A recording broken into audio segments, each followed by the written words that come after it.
of the way it turns.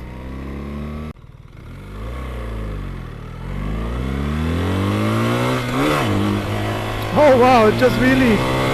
So this is the one, fresh out of the box, not set up yet, so I can't ride it.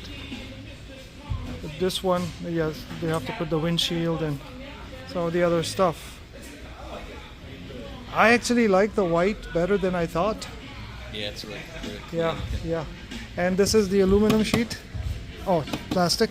But this is what, it's covering something. It's pretty good. Alright everybody. Now today I'm going to test ride the actual model that I'm interested in. It's white with low seats, so let's see how it goes. The side stand, like the center Adaptive, stand? yeah. Check this out. So Yeah, the suspension lift up. I'm not doing anything. I'm doing that by myself. Yeah, that's cool, man. Really easy to put on that. That's cool. Just leave it like that for a second. I wanted to see the peg distance. Yeah. But this is cool, man. Yeah.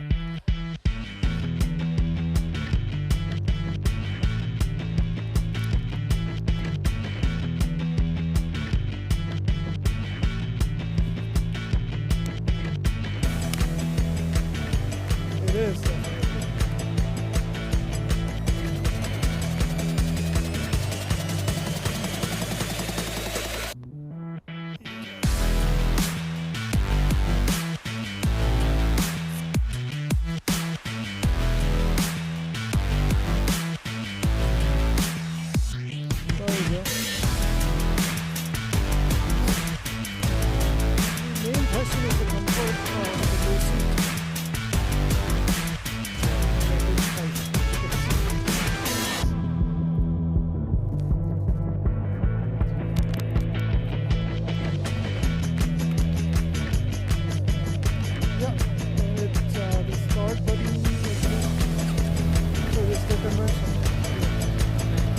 Alright, have a good one. 2024 R1300 GS with a low seat. I test rode one yesterday, but that was with the regular seat and a trophy edition.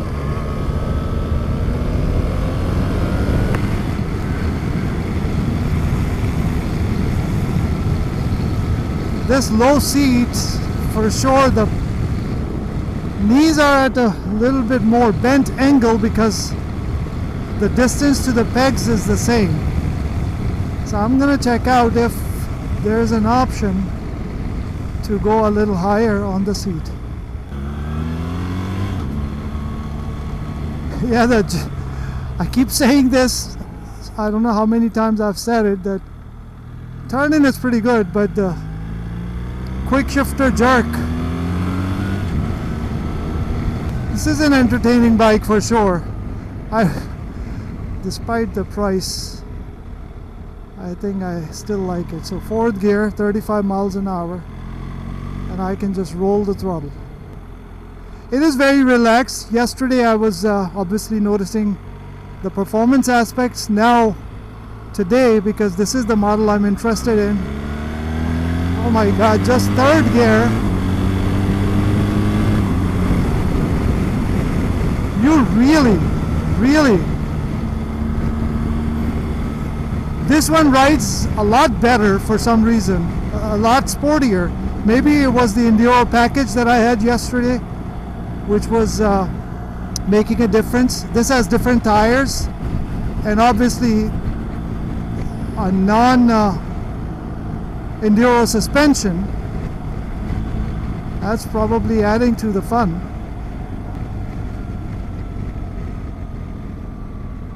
Eco, rain, road.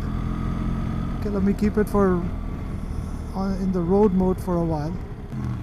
The balance is just amazing. The slow speed that it's known for, it is just fantastic. The bars are in a better position. I like the overall feel of the low seat, except for the pegs are very, very high. How relaxed it is in the first gear, look at that. So I guess from a touring and around town perspective, you can't really beat that. It's just not asking to be revved high, which is a good thing for this perspective, from this perspective.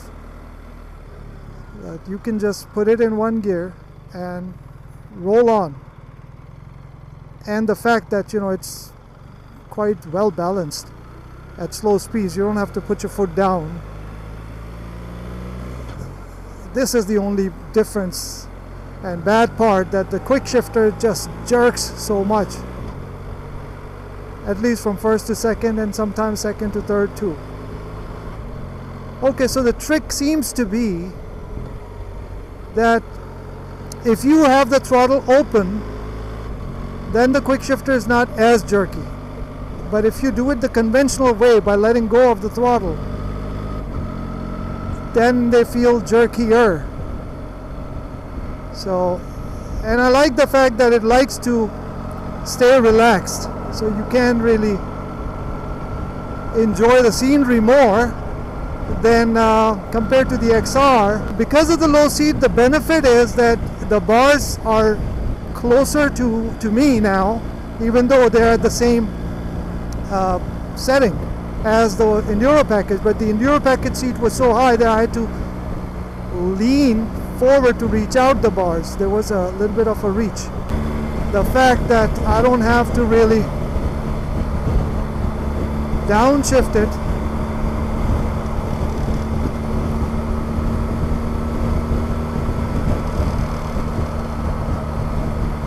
fellows, if you think that the Enduro package and the regular one rides the same, you're wrong. They ride like a different bike in a lot of ways. It's similar, I mean, it's not like night and day difference, but significant, noticeable difference. However, at 6th gear at 77 miles an hour, I do have some vibes that I can feel in the seat specifically. And I am wearing riding boots, so they are absorbing the vibrations quite a lot. Otherwise,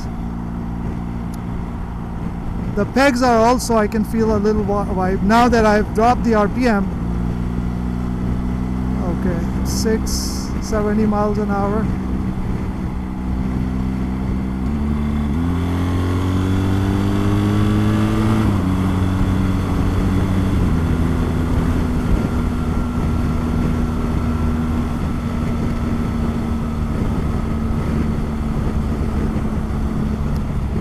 I mean, for decent road travel, it's really a relaxed ride. I just have more vibrations. Maybe that's the Boxer twin characteristic.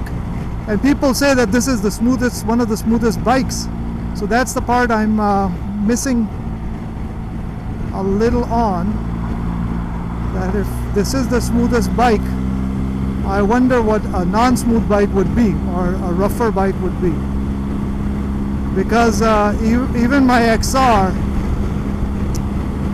feels smoother than this in most RPMs. Like, this is normal cruising speed generally that I am doing right now in 6th gear. And to have this amount of my vibration, maybe I'll get used to it. I don't know. So this one has only 22 miles. I think I've just ridden about 7-8 miles already. So today I'm doing a real life kind of test on this. Gotta get them check the rear wheel though. It seems like maybe it's a lot of wind, but it's not unsettling the bike, but it seems like it has some sort of a vibration.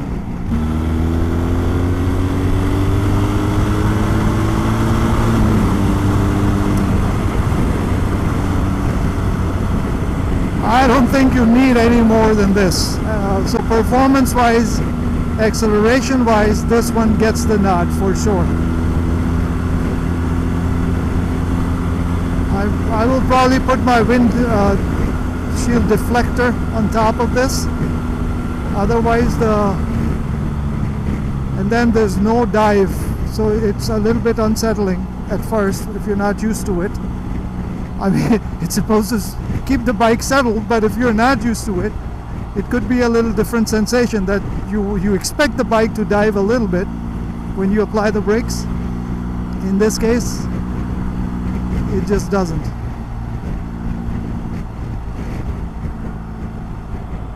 It's definitely a great bike for sure. I'm just questioning the sanity of the price point. The other thing I'm gonna have to add are the crash bars and some of the other components that I feel are extremely important. Let me take this back road. And the feeling of the weight, basically the lightness of the bike, is really commendable. It's like everything is shaking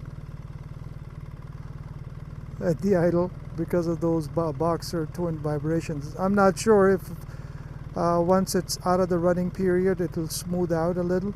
I mean, it's a smooth bike, don't get me wrong, it's just tractor like vibration out of the engine, and it's like a diesel engine. It sounds like a diesel engine, not like tractor particularly. Quick shifter, it's like a sledgehammer effect actually. I don't know if they put it together properly or something. It's just yesterday I had 0 vibrations in that Enduro model, or 0 rattles I would say. Today it's just rattly from the front. This bike is a different sensation. It provides a different sensation. It's very relaxed. Like, it's very hard to ride my XR or even K1600 as relaxed as I'm riding this, which is a good thing, because after all, it's a touring bike. And then the low end torque for sure is the best part. And I think now that I'm understanding the quick shifter a bit, the way it's designed in this particular application, I have a feeling that once you get used to it, it'll be better than how it feels now. Obviously, XR was just like, that's what I was discussing, that after my first ride on the Trophy, it did not wow me. And just the way when I rode the K1600 or the S1000 XR, they both just wowed me enough that I just wanted to buy them right then and there, and that's what ended up happening. Another bike that I had 0 expectations with wowed me in a different way, and that was R18 Transcontinental. It's just that it's too heavy, and there's no adjustability in the windscreen. Otherwise, I would consider that bike as well. And it also had the reverse gear, which I was looking for. So, but that bike is not a fast bike compared to these. But it's everything that I tried to do in that bike, except for the vibrations again at certain RPMs. It just did them perfectly.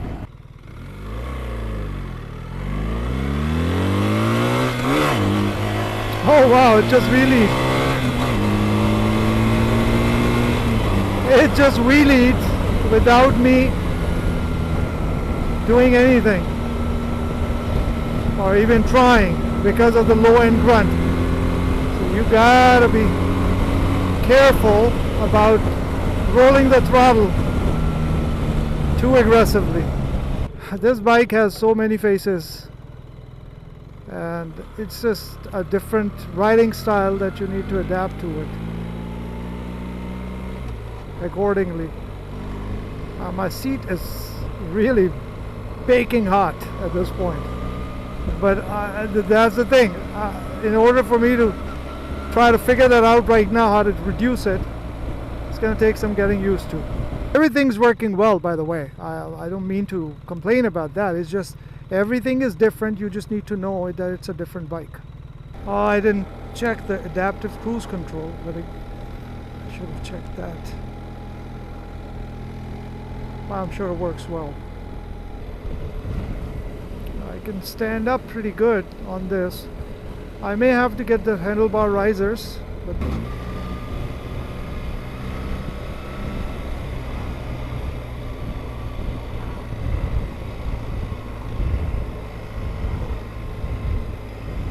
beautiful.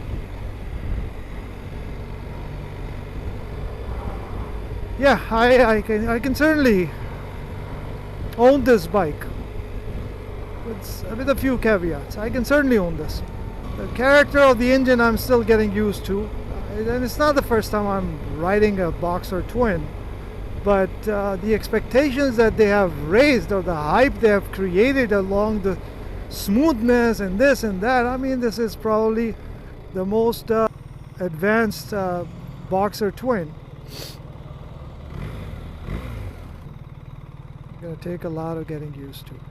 Maybe I should ride that 2020 XR that I was considering before this thing came in the mix, and obviously I really like what they've done with this bike, but for the price point, I don't know. I mean, I wanted to have the power windscreen that I have in my K1600 GTL in my other bike as well, so XR doesn't offer that. And the adaptive cruise control XR doesn't offer that, and the shaft drive XR doesn't offer that. But other than that, everything else that the XR offers, this can't. Look at the RPM. I mean, even the RPM meter can tell you that, yeah, it's like idling just like a normal diesel or some other car that, you know, usually you have ignition issues or you have emissions issues, and then, you know, it's just not staying idle at a certain RPM. It's just fluctuating. But that's the character of the bike. There's nothing wrong with it. I like the overall situation. Plus, look at this. This is all soft touch. I don't know if you can see this or not. This whole portion on the tank. It's a premium bike and it feels it, and I do like this white color as well, which I did not expect. And yeah, the XR doesn't have the heated seat either, at least from the factory, but that can be added. That's not that big of an issue, but they're expensive.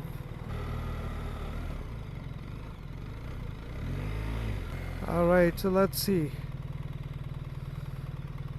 what the deal is